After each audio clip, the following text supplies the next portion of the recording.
বাজে এখন 5টা 10। কারেন্ট চলে গেছে আর আমি জানলাটা খুলে দেখি বৃষ্টি হচ্ছে আর জল জমে গেছে। দেখো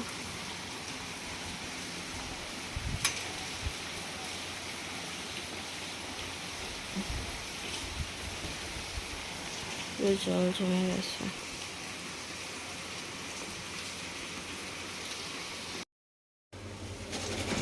ঘুম থেকে উঠে আর ক্যামেরা অন করার টাইম পাইনি। রাজীবের জন্য খাওয়ার বসিয়ে দিয়েছি। ও টিফিন করে বেরোবে, তা তরকারি করছি, মুড়ি দিয়ে খেয়ে ও বেরোবে।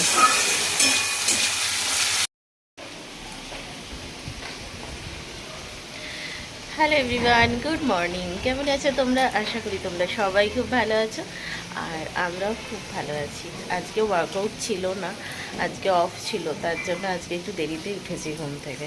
আর যা অবস্থা আমাদের এখানে, বৃষ্টি তো হচ্ছেই। আর একদম সকালবেলা 5টার সময় না কারেন্ট চলে গেছিলো আসলে। তো উঠেছিলাম, উঠে আবার 5:30টায় কারেন্ট চলে এসছে। 5টায় গেছে, 5:30টায় চলে এসছে। তা চলে আসার পরে আবার ঘুমিয়ে পড়েছিলাম। তা আজকে ঘরটার ছাড় দিয়েছে রাজীব। তো রাজীব ঘরটার ঝাড় দিয়েছে আর আমি এখন উঠলাম। রাজীব বেরোবে, রাজীবের জন্য টিফিন বসালাম, ও মুড়ি আর তরকারি খেয়ে যাবে। আর মেয়ে এখনও ঘুমাচ্ছে। তো তোমরা সবাই মানে কি কেরম আছো একটু জানিও কমেন্টে অবশ্যই। কেননা আজকের দিনে সেই ঝড় আসবে, জানি না কি হবে। একটাই প্রার্থনা ভগবানের কাছে, সবাইকে ভালো রেখো। যারা রাস্তায় দিন কাটায় তাদেরকেও ভীষণ ভালো রেখো। এটাই আর কি। আমরা তো তাও একটা ঘরের তলায় আছি, যারা রাস্তায় থাকে তারা কিভাবে রয়েছে কালকে রাত্রির থেকে, এইটাই চিন্তা করেছি। যাই হোক, ভগবান নিশ্চয়ই সবাইকে ভালো রাখবেন এই কামনা। আর রাজীব এখন বেরোবে। আমার ঘরের সব কাজ হয়ে গিয়ে স্নান টান করে চলে এসেছি।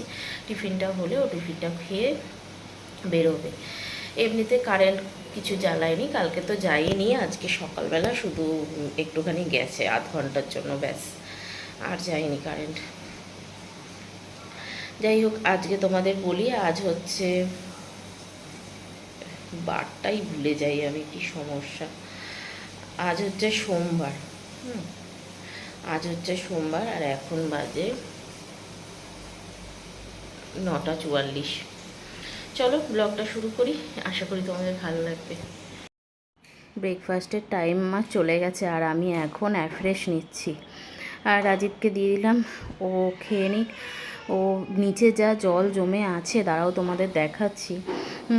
ও কী করে যাবে জানি না। ওকে মনে হয় জুতো মোজা খুলে প্যান্টটা গুটিয়ে তারপরে যেতে হবে।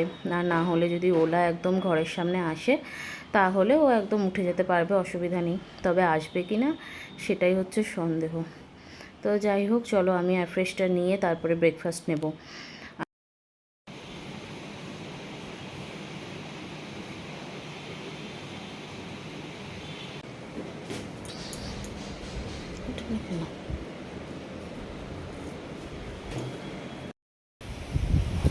এই দেখো ফ্ল্যাটের মেন গেটটা, নিচে যে গ্রিলটা দেখতে পাচ্ছ ওটাই।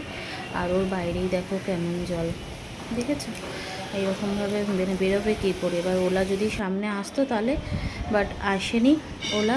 ওই দেখো জুতো হাতে প্যান গুটিয়েই তারপরে যাচ্ছে।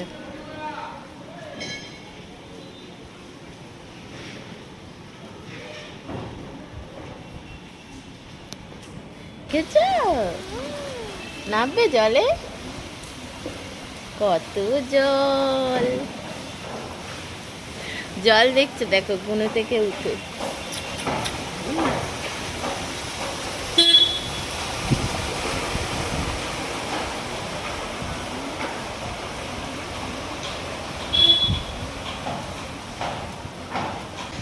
এখন তো আর এইসব খাওয়া হয় না ব্রেকফাস্টে, জানো, অন্য কিছু খাই। তা আজকে খুব ইচ্ছা হলো মুড়ি আর তরকারি খেতে। আর মেয়েকেও দেখো মুড়ি তরকারি দিয়েছি, ও খুব ভালোবাসে মুড়ি তরকারি খেতে। আর এক্ষুনি বসে বসে সিদ্ধান্ত নিলাম আজকে খিচুড়ি করব। ওয়েদারটা যা সুন্দর। আর কালকে যেহেতু ইলিশ মাছ করেছিলাম, কাঁচা ইলিশ রয়েছে ফ্রিজে, ইলিশ মাছ ভাজা খিচুড়ি করব। আর রাজীব জানে না, রাজীব এসে শুনবে হয়েছে, মানে ও আনন্দে আত্মহারা, ও খিচুড়ি খুব ভালোবাসে। তার মধ্যে যদি আবার থাকে ইলিশ মাছ খিচুড়ির সাথে, ব্যাস আর দেখতে হবে না। চলো, চলে এসেছে আমাদের গরমা গরম খিচুড়ি, আর হচ্ছে না বেগুন ভাজা না, বড় বড় ইলিশ মাছ ভাজা। দেখেছো এক একটা পিসগুলো? আমি তো খেতে খেতে হাঁপিয়ে গেছি পুরো।